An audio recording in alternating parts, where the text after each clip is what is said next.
In any A/B test, we start with two competing statements. The null hypothesis, H0, says that the new version B performs exactly the same as the control, A. Formally, for a conversion rate P, we write H0 colon P sub B equals P sub A. The alternative hypothesis, H1, expresses the change we hope to see.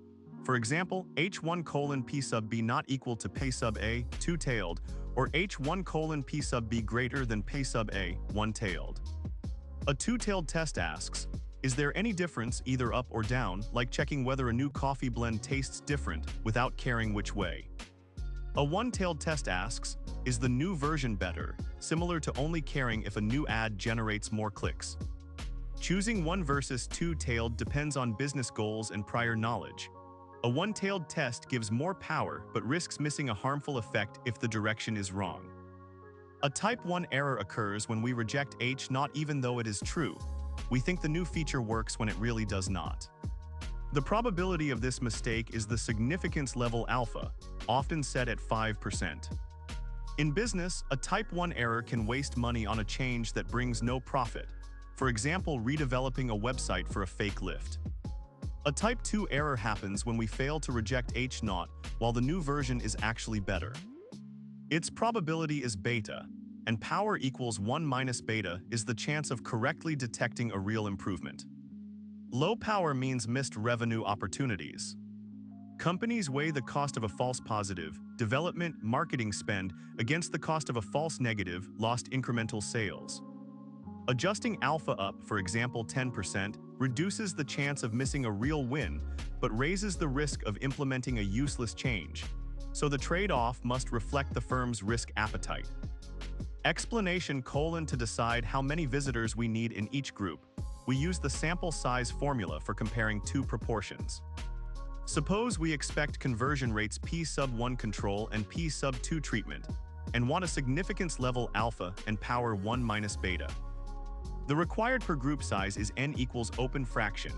Numerator is open parenthesis z sub alpha over 2 plus z sub beta close parenthesis squared times open bracket p sub 1 times open parenthesis 1 minus p sub 1 close parenthesis plus p sub 2 times open parenthesis 1 minus p sub 2 close parenthesis close bracket.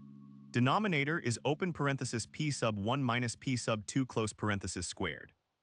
Where z sub alpha over 2 is the standard normal critical value for a two-tailed test, e.g. 1.96 for alpha equals 0.05, and z sub beta is the value for the desired power, e.g. 0.84 for 80% power. If a retailer expects 5% conversion on the current page P sub 1 equals 0.05, and hopes for a 6% lift P sub 2 equals 0.06, plugging the numbers shows they need roughly 15,000 visitors per version to detect that 1 percentage point increase with 80% power at 5% significance. Once data are collected, we translate the observed difference into a test statistic.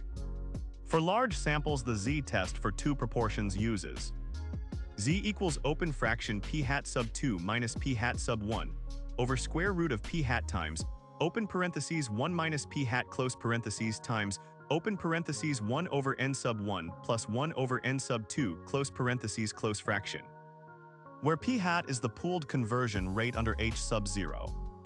If the sample size is modest, the continuity-corrected chi-square test, Yates correction, is safer. Chi-squared equals open fraction, open absolute value O sub 1 minus E sub 1 close, absolute value minus 0.5 squared over E sub 1 plus open fraction, open absolute value O sub 2 minus E sub 2 close, absolute value minus 0.5 squared over E sub 2 close fraction. The correction subtracts 0.5 to reduce the upward bias of the chi-square approximation when cells are small. In practice, a marketer can run the z-test in Excel or a statistics package. If any cell count falls below 5, they switch to the corrected chi-square or use Fisher's exact test. A confidence interval, CI, tells us a range of plausible values for the true lift between the two versions. For the difference in conversion rates, delta equals p sub 2 minus p sub 1. The 95% confidence interval is delta hat plus or minus z alpha over 2 square root of hat p sub 1 times open parenthesis 1 minus hat p sub 1 close parenthesis divided by n sub 1 plus hat p sub 2 times open parenthesis 1 minus hat p sub 2 close parenthesis divided by n sub 2, where delta hat equals hat p sub 2 minus hat p sub 1. Suppose the control converts at 4%, hat p sub 1 equals 0.04, with 10,000 visitors and the variant at 4.5%, hat p sub 2 equals 0.045, with the same sample size. The point estimate is a 0.5 percentage point lift. Plugging into the formula gives a confidence interval of roughly 0.2% to 0.8%. Because the interval does not include 0, we are 95% confident that the variant truly improves conversion. The width of the interval shrinks when n grows, reinforcing why sufficient sample size matters. Often we run many variations at once, for example testing 5 headline copy options. Each test carries its own false positive risk, so the chance of at least one spurious finding rises. The Bonferroni correction controls the family-wise error rate by dividing alpha by the number of tests, k. If we want an overall 5% error rate with 5 tests, each test uses alpha equals 0.01. This is simple but can be overly conservative, reducing power. An alternative is the false discovery rate, FDR, approach of Benjamini-Hochberg. We rank p-values p sub 1 less than or equal to p sub k and find the largest I such that p sub I less than or equal to I divided by k times q, where q is the desired false discovery rate, for example 0.05. All hypotheses with rank less than or equal to I are declared significant. FDR allows more discoveries while keeping the expected proportion of false positives low, which is useful in large-scale digital experiments where some false alarms are tolerable. A p-value is the probability of observing data as extreme as we did, assuming h0 is true. A small p-value, for example less than 0.05, tells us the result is unlikely under no effect, but it does not tell us how large the effect is. Effect size, for example lift odds ratio or absolute difference, conveys business impact. For a marketing campaign, a 0.2% lift on a 10 million visitor site translates to 20,000 extra purchases. If each purchase yields $50 profit, the ROI is $1 million, a huge practical significance even if the p-value is only 0.04. Conversely, a statistically significant 0.01% lift might be irrelevant financially. Managers should therefore weigh both statistical significance, confidence the effect is real, and practical significance, whether the lift justifies implementation costs. Decision frameworks often compare expected incremental profit against the cost of change, using the confidence interval to assess risk. Randomization ensures each visitor has an equal chance of seeing version A or B without its systematic differences. For example, early morning traffic getting version A bias results. Independence means each observation does not influence another. However, in referral programs, a single user may generate multiple clicks, violating independence. Sample selection bias occurs when the sample of users who see the test is not representative of the target market. For example, only desktop users are included. Attrition happens when users drop out before a conversion is observed. For example, they leave the site after seeing the variant, which can distort the apparent conversion rate if attrition differs between groups. Real-world mitigation includes using proper random assignment tools, checking for balance on demographics, segmenting analysis to verify independence, and employing intention to treat analysis that counts all assigned users regardless of later behavior. Example 1: a retailer wants to test a new checkout flow.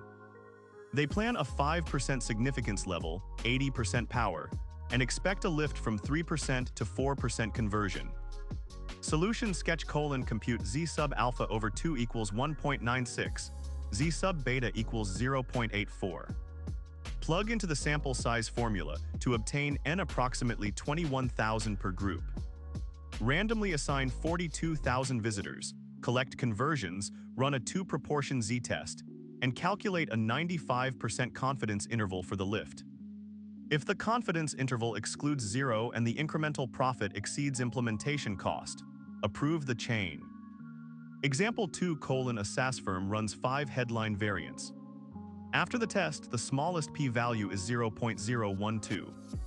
Solution sketch: apply Bonferroni correction. Alpha adjusted equals 0.05 divided by 5 equals 0.01, so the result is not significant. Apply Benjamini-Hochberg with Q equals 0.05 : rank p-values.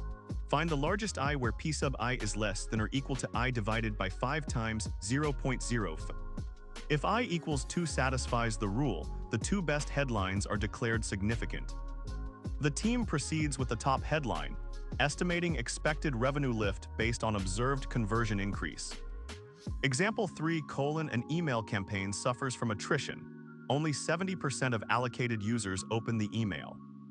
Solution sketch: use intention to treat the whole allocated sample as the denominator, not only the openers. Compare open rate adjusted conversion rates and discuss the potential bias if open rates differ between control and treatment.